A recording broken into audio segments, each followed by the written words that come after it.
It's the My Michelle Live podcast. My Michelle Live. Welcome to a special edition of Sports Time Out, where we are engaging in sporting today, specifically fishing. And we're going to give it to you from Houston, Texas. I am here at a fishing show in Houston, Texas. This is my new friend. How's it going? All right, so we're talking, and I didn't even ask your name. David. We've been talking for, I don't know, 5 minutes here. I didn't even ask his name, but we're old friends now. I guess that's how it works in Texas. So I totally wanted to introduce you to something that David showed me. Look at this. This is it looks like deodorant, but it's not. It's kind of like the opposite. Go ahead and tell us. We make an all-natural scent. So we make your traditional sauce for soaking or marinating your lures, and we turn it into that same oil into a chapstick form, so you can apply it without having to get your hands nasty and stinky. You can put it on soft baits, hard baits, jig heads, popping corks, whatever you want to do. All right, let's look and see where you can find them. Home record, and then our more to come. Oh, okay. Gotta get it there. Attention. Hey, I am here with my new friend Deb. Tell me about your company. My son has a company called Texas Fowlers. We are located in Katy, Texas. We specialize in waterfowl waders and clothing and in anything for the outdoorsman, in hunting and got women. Women. Girl, we are working. Look Check at this out. We have got snake print waders that you can go fishing in, you can go hunting in. We have the leopard waders that everyone is waiting on. We have leopard waders that are coming in probably the middle of July is what we're being told by Gator Wader. Number one in the entire nation. Girls, number one in the entire nation. Now think about this. That you were even saying that you were telling your son, "Oh, leopard waders, we use this." He's like, they didn't think that we should go hunting in leopard waders, but why not? You know, those duck are going to come in and try to check you out. So, so leopard and snake print are number one and number two for the entire company. For Gator Wader, women love to look good when they go out. That's right. And I have been complaining about this that I don't think men, and a lot of these companies are run by men. Yes. And they don't really think. They're thinking function, and that's great. I like you got to function. have a woman in there. Yeah, you got to have a woman in there. I want to be pretty. I like it. We got more customers coming All right. in.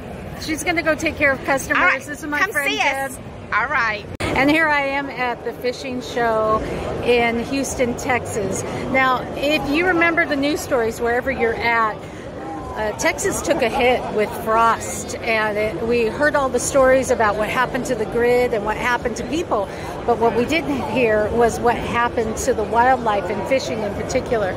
So Texas Saltwater Fishing Magazine, they're really leading the charge in educating, and editor Everett is here with me, Everett Johnson. Hey. Howdy. Just real quick, the background. Been a lifelong hunter and fisherman. Love the Gulf Coast. We put a lot of effort into conservation of coastal fisheries. We published the Texas Saltwater Fishing Magazine the last 20 years. And part of our mission is not only helping people become better anglers, but to become better stewards of the resource.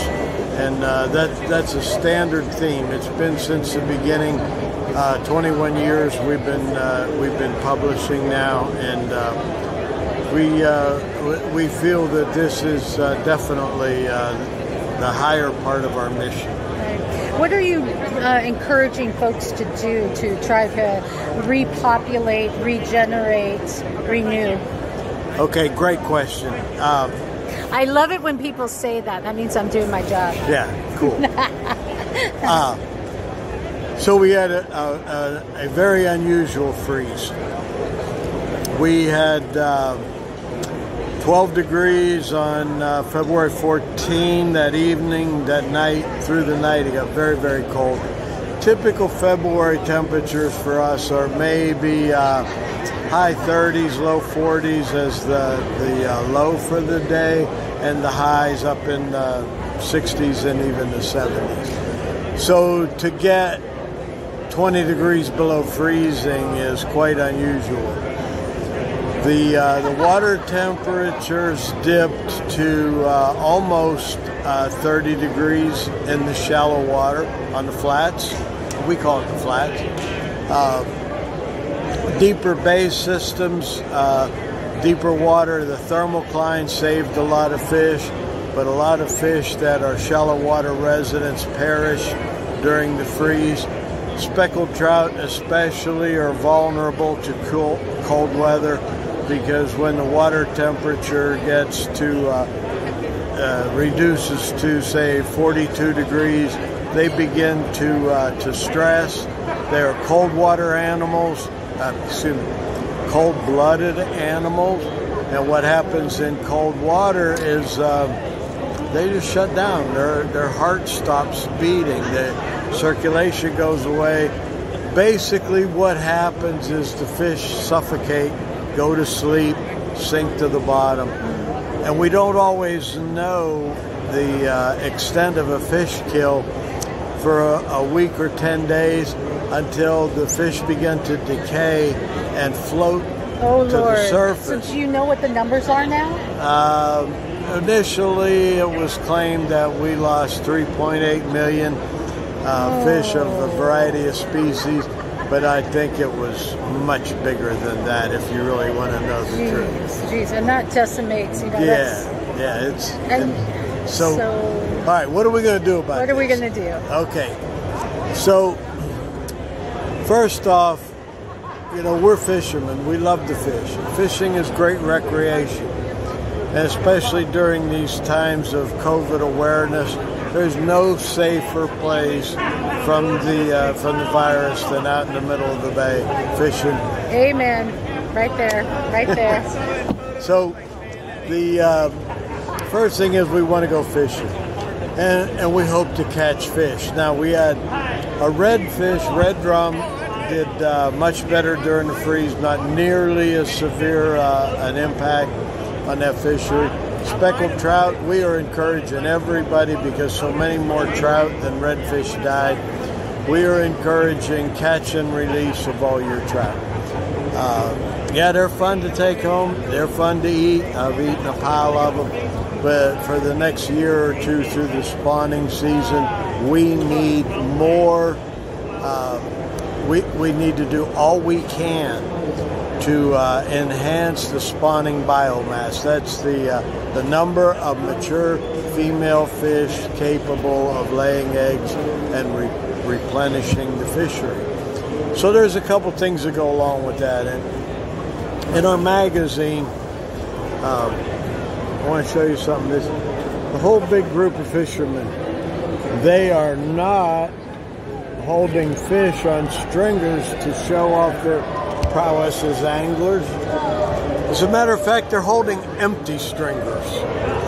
And what they're demonstrating here is that they are willing. They hired 2 charter captains to take them fishing for a full day, and they caught a bunch of fish.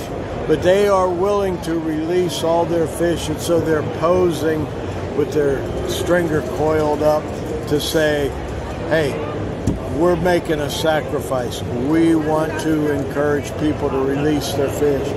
So it's a very good thing. It's also, what else can we do to help this fishery? Well, we've an organization here in the country called the Coastal Conservation Association, and I'm a Texas Executive Board Director. And our message to all of our membership is, please, this is the time when we need you to be generous, because we are donating money to the Texas Parks and Wildlife Department hatchery to expand their capability to raise more spotted sea trout this year to stock in the bays. So increase the stock enhancement program with contributions from CCA. We need lots of folks to get on the bandwagon, attend a fundraiser banquet, be generous. Heck, just send them a check if you don't want to go to a banquet. Whatever you can do, it's all greatly appreciated. when you go fishing, conserve the resource by releasing your fish. We'll have plenty of opportunity down the road. We had a wonderful fishery before the freeze, and it was a product of good management and excellent conservation. And you know what? We can rebuild it back better. I love that because, you know, in reality, people really do care. We love our land. We want to take care of our land. We care about, you're going to have a few people out there that don't care. But by and large, wouldn't you say, by and large, people care? They love their land. They love our country. They love fishing. And we have this feeling of pulling in together and making a difference. And I'm finding, even though I'm from Seattle, folks, that's kind of a Texan thing, too. You bet. Good old Texas pride. We are striving to be the best stewards possible of our resources. And, you know, the best thing about it to me is we're going to get a lot of people on the bandwagon in the wake of this horrific freeze. And it's catchy. The more you do it, the more you want to do it. You make new fish and friends. You end up becoming, it piques your interest. You want to learn more, study more. You want to know what makes the fishery tick. An estuary is a complicated mechanism. It depends on fresh inflow from rivers mixing with the salt water from the ocean. Pow, that's just so powerful. And we have all kind of, the whole food chain happens from our grass beds on the flats and our oyster reefs and healthy inflows transporting nutrients into the bay. And when we take good care of it, when we stop pollution, when we do not overcrowd shorelines, when we save space for natural development, when we volunteer to go out and plant seagrass, when we release fish, this is all part of it. And one other big program that we're involved in is shoreline cleanups. There's nothing more beautiful than a pristine shoreline and 15 bags of trash in your boat to haul back inshore. I like it. Or at very least, remember, pack it in, pack it out. You know, I river fish up near Seattle, and the garbage that people leave, opening their stuff to fish with, and you know, pack it in, pack it out. Let's take care of it together. Everett, it has been so much fun getting to know you. I hope you'll join us again. I'm going to go you one better. On that deal with taking care of the environment and cleaning up after yourself. Bring out more than you took in. Oh, there you go. He's my new friend. Thanks, Everett.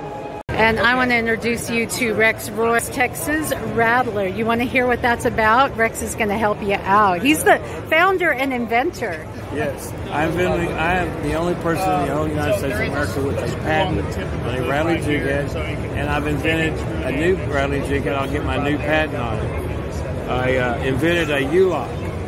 All jig heads, the weakness of them is the lead prong or the stainless steel wire. It shreds your plastic. This is a universal lock called the U-lock. Lots of plastic in all the way around it. And it's a new concept, design, and material, which is why I get a patent. But basically we're using two things. Rubber, which is the greatest source of friction known to man. Put rubber tires on Model A Fords. Put machines on Mars. We're still putting rubber tires on 2020 Lexus. When rubber meets rubber, the friction's double. So we got that working for us. But the real secret of these soft plastic is when two polymers meet up, they want to exchange chemicals. And you fishermen know this, your lures will actually swap colors. If it's in the heat, they'll fuse and melt together.